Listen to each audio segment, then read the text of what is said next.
Donald Trump keeps ramping up his trade war. On Thursday, he set a 35% tariff for imports from Canada, and he warned Canadian Prime Minister Mark Carney that the levies would go up even higher if there was any retaliation.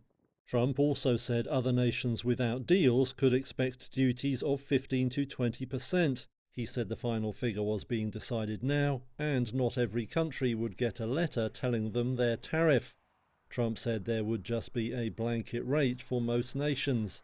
This week's news on tariffs has had little impact on stocks, with the Nasdaq index posting a record closing high on Thursday. SimCorp Managing Director Melissa Brown says there's a feeling among investors that they know the worst. Of course, we don't know if that's really true, but I think that's the general prevailing sentiment in the market, is that we've seen the worst. Yeah, it might hurt inflation a little bit. It might hurt the economy a little bit, but it's probably not going to have a major impact. However, US consumers will be waiting to see what the trade turmoil means for prices. Orange juice and coffee will be among the closely watched products.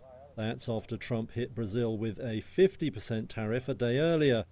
The country accounts for more than half of the orange juice sold in the US and around a third of the coffee, meaning prices seem sure to rise. Domestic US production can't compensate. America is the world's largest drinker of coffee, but produces very little of it, and orange harvests have been hard hit by crop disease and hurricanes. Brazil has vowed to retaliate if the tariffs take effect as scheduled on August 1st, but continues to seek a diplomatic solution for now.